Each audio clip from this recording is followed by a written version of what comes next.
I want to wish happy Labor Day to everyone, and I'm celebrating Labor Day today by interviewing Ramon Lopez.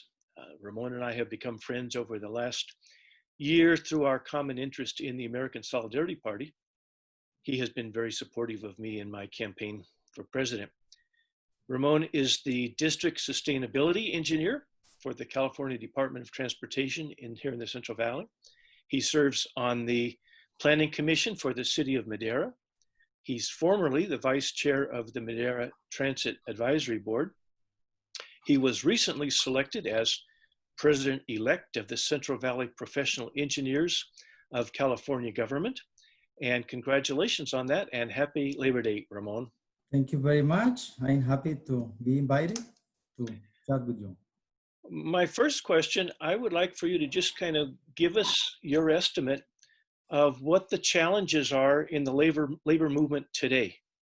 Thank you for that question. I feel that one of the challenges that we really have is persuading the workers that unions is the solution to most of the problems the labor force has. So unions really are the ones that give us the benefits. We are always trying to kind of complaining about non-livable wages. Well, why we don't have non-livable wages is because we don't have enough members. The membership give us the strength to be able to negotiate better wages and better salary for our members. Or I was just recently elected president-elect Central Valley section of the Professional Engineers in California government. Our union mainly represents engineers and related professionals throughout the state. But I just gonna emphasize that my role is right now mainly representing the section, which includes 5 counties: Kern County, Tulare County, Kings County, Fresno County, and Madera County for the professional engineers and related professionals. So that's not just engineers that are working for Caltrans, that's engineers in any government department, is that correct? Yes, it's mainly engineers working any of the departments of the state. We had Department of Water Resources, we had water boards, we had engineers work for the air districts, and we had many engineers, and I also gonna say that land surveyors, architects, and geologists. Those are the members that we do represent. Yes, I'm retired now, but I was a member of the California Teachers Association, the Farmersville local, the years that I was teaching in Farmersville, and before that, the Visalia local. Yes, so I'm familiar with being part of the union and the benefits that come from unions. What do you think the strategies right now should be for unions to advance? I think one of the things that we as the union leaders need to do is we need to be clear to the members that the issues that we go through are completely related to labor. Lately, because we kind of need like partnerships, leaderships, and strategize, I noticed that some of the unions tend to go into some controversial issues. I feel that if we go that way, we may lose some credibility. I get a lot of complaints from the members that they mention that we tend to favor one party versus the other, but that shouldn't be the case. Why it shouldn't be the case? Because workers belong to all political ideas, and you know, unions, they got aligned to politics. We had to be able to work with all politicians in issues that had to be related to working people only, labor only, not political issues. I think that will be the message. And we just need to be transparent and honest to the members, because our members are the ones who give us the strength. The more members we have, the better benefits, the better wages we're gonna be able to get for our members. I agree absolutely. My experience in the teachers union was that when the teachers union focused on classroom conditions like classroom size, conditions, wages, hours, those kinds of things. The union was always on the right mark. They were always doing the right thing. But when we got into other things, then it was difficult because we didn't all agree. The union was supporting abortion. From a point of view of job security, if every year 1 out of 4 kindergarten classes is missing because of the kids that were aborted, that's not something that the teachers union should have been into. And I think across the country we get the same kind of thing in different unions when we stick to issues of workers, safety, wages, working conditions. The union is absolutely in the right place. What do you think the next few years is going to bring to the union movement? I am very optimistic. I think if we send the right message to the people, we will be able to recruit, to organize lots of workers.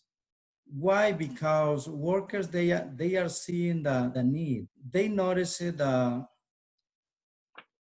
differential between top executives and the working people is growing drastically. So they eventually gonna see that joining the unions is going to be the right thing. But we have to kind of be united.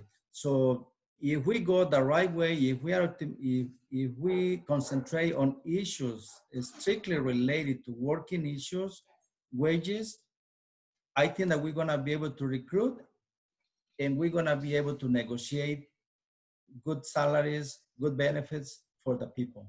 How have working conditions within your industry been affected by the COVID pandemic? Was some of the issues that it was affected is as most places closed, we were told that we were not able to report to the office anymore. That if we needed to be able to work, we needed to be able to use our own equipment. Because we do represent professionals, I will say that many of us did have equipment, a computer and a fast speed internet. And many of us were really easy to adapt. But there were a few, because technology is a challenge for some people, there were a few that was difficult. Many of them were not able to adapt working from home, and many of them kind of were, I will say, the system pressured them to retire. We have a lot of the people who are retiring because they were not able to adapt to these new working conditions. I suspect the same thing has happened in teaching. Most teachers are computer literate, but the enormous learning curve of having to learn all the new programs that were introduced to try and make teaching functional in the circumstances, I think probably led a lot of people to retire. I was fortunate because I had already decided to retire at the beginning last summer, partly because I knew I was running for president. I would need to have a full-time availability to do that. I had no idea that the pandemic was coming, but it was definitely the right time for me to retire. Teaching today is extremely difficult under the current conditions. What kinds of struggles are you having to maintain in your contract negotiations? What are the most difficult things to protect? There are two main issues, kind of difficult to protect. One is our salaries. It was so difficult to protect our salary, but we understood. We understand that the whole economic is really going down. One of the things that we did realize, and we realized that we really needed to work with the employer, in this case with the state, to be able to cut our salary. Why we allowed that our salary to go down? We took like a pay cut, 2 days pay cut, similar to furlough. Why we did that? Because we wanted to protect the job of the employees. If we didn't work with the state, if we stay strong, you cannot cut our salary. The state will be forced to lay off probably 10% of the workers. So what we did is we compromised. Everybody took a pay cut, and we are able to retain all the employees. That's one. The other thing that is difficult right now is the retirement. Retirement, it has been a challenge. When we joined the state back a few years ago, many of us many years ago, we were promised a retirement. But now we have been fighting for the retirement. There are many battles that we are fighting at the legal system where they are trying to cut our retirement. So that's basically one of the issues that we currently have. Unions are under attack politically, very much from the right wing, with both legal attacks and PR attacks trying to get people to abandon the unions. What do you think the unions are most vulnerable on? In other words, as those against unions are attacking unions, what is it that the unions are most vulnerable for?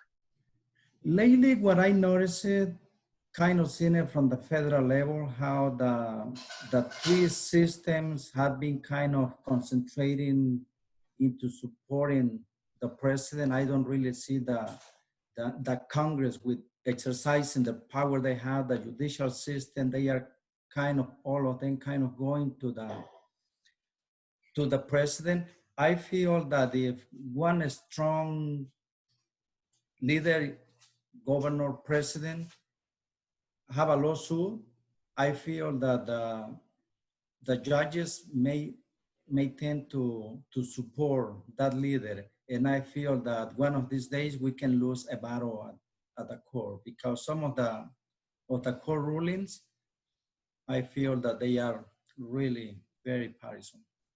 So, what should the unions be doing to protect themselves from that? The more members we have in the union, the better. I feel that the unions should probably concentrate in making sure that people are happy with the unions. Let's say if we had many members from those members that tend to support the Conservative Party, many members that tend to support the Democratic Party, if we had many of those together and if they are happy, they're gonna vote, and they're gonna vote accordingly. So many times the politicians, they need to know that we are speaking as a one voice. They need to understand that we are united. If we keep fighting, you are this party, you are this other party, and if they see the division that we have within our membership, they're gonna do whatever they wish. I feel that we the members need to be united, and to do that, we have to concentrate on issues strictly related to working issues. And I agree. And I don't want to use up all of your Labor Day, but do you have anything that you would like to add? What I would like to add is all those people who are not in the unions yet, many of them, they feel they don't want to join a union because of the dues. I know that some unions charge dues and some of the dues are more than others, but I can tell all those workers who are there, I guarantee them that if they join a union, the benefits that they're gonna get gonna be much, much better than the dues they're gonna pay. The other message is for the union leaders. Union leaders, you gotta make sure that you keep your membership united. The members belong to both of the major parties, and some of them have no party preferences, but they need to stay united. Don't create divisions by concentrating on issues that have nothing to do with labor. Thank you, Ramon. I hope you have a wonderful rest of your Labor Day. We will talk to you again another time. Thank you very much. It was a pleasure, and good luck in your candidacy. Thank you.